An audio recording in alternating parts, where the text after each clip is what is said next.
Жаңа мектептің ашылуына ауыл халқы түгел дерлік жиналды. Ата-аналар балалар үшін енді алаңдамайтын болды. Ескі мектепке сыймай қалаға қатынап оқып жүрген шәкірттер өз ауылындағы мектепке ауысты. Ескі мектеп сыймаймыз жиналысқа барғанда. Балдарға тар, ыссы. Қазір енді жаңа мектеп қуаныштымыз. Бұл енді жаңадан ашылғанға ата-аналар атынан қуаныштымыз.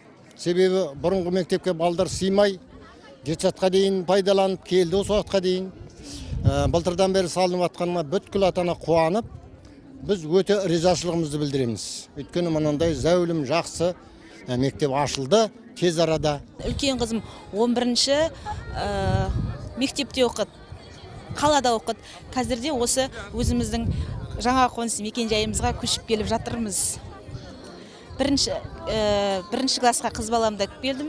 Бәрінен бұрын түлектер қуанышты. Ұлттық бірыңғай тестілеуге олар жарық, әрі кең, заман талабына сай жабдықталған кабинеттерде дайындалады. Бұл мектеп, жаңа мектеп біздің бұрынғы мектебімізге қарағанда әлдеқайда, яғни 100% жақсы деп айта аламыз. Бұл мектепте енді соңғы оқу жылымыз қалды. Аман-есен ентімізді бітіруге. Енді осы мектепте дайындалған мүмкіндіктер мықты, зор деп үміттенеміз. Жақсы мектебім, бірақ ойлаған жоқпын бұны үлкен қылып салады деп. Жаңа мектепте бәріміз жақсы оқуға тырысамыз ғой енді. Жаңа мектеп аз уақыттың ішінде салынды. 1 жыл 3 ай дегенде ауылдың ортасынан 3 қабатты ғимарат бой көтерді. Нысанның құрылысы мен оның толық жабдықталуына 838 миллион теңге жұмсалған. Жаңақоныс ауылының жалпы енді айта кететін болсақ, өткен оқу жылына дейін, осы бүгінгі күнге дейін 966 бала мектепте білім алған болатын. Енді өздеріңізге белгілі, 2 бейімделген ғимаратта білім алып жүрді.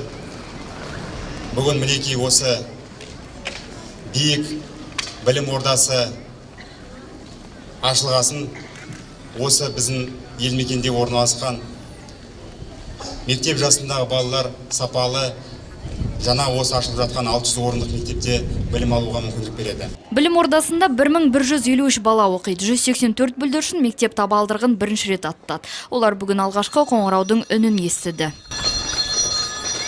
Мектепке бірінші болып қала әкімі Ерхан Омаров кірді. Мектептің асханасы, кітапханасы, мәжіліс залы, қажетінше жарақталған химия, физика, биология кабинеттері, 21 оқу бөлмесі бар. Оқушылардың спортпен айналысуына толық жағдай жасалған. Ауласының өзінің прилегающий зона дейді ғой. Полностью территориясының бәрі басқа мектепке қарағанда кішкене өзгерісі бар. Бұл территория үлкен біріншіден. Сосын екіншіден бұда спорт площадка дейді, балдар жүгіретін, сосын балдар ойнайтын, сосын теннисный корттар бар. Сосын волейбольный площадкасы бәрі бөлек салынған. Сол жағынан ерекше бұл мектеп. Білім ордасының бұлайша жабдықталуы тегіннен емес. Ауыл мектебі биылдан бастап 12 жылдық білім беру жүйесін сынақтан өткізетін оқу орны ретінде таңдалған. Республикамыздағы 30 пилоттық мектептер қатарына кіріп жатырмыз. Биыл бірінші классқа келіп жатқан 184 оқушы жаңа білім жаңарту бағдарламасы бойынша жаңа форматта білім алады. Тағы ерекшелігі бұл балдарға біздер бұрынғыдай баға қоймаймыз, критериалды бағалау болады. Бұл да үлкен жауапкершілік, үлкен жетістік. Осы бойынша жұмыс істейміз. Мұғалімдеріміздің бәрі курстардан өтіп сертификаттан әкеліп отыр. Ескі мектеп керексіз қалған жоқ. 2 ғимараттың бірі әкімдікке қайтарылды. Ал екінші нысан болашақта оқушылар сарай ретінде қайта жарақталып ашылады. Гүлвира Сейтенова, Сергей Калашников, тәулік.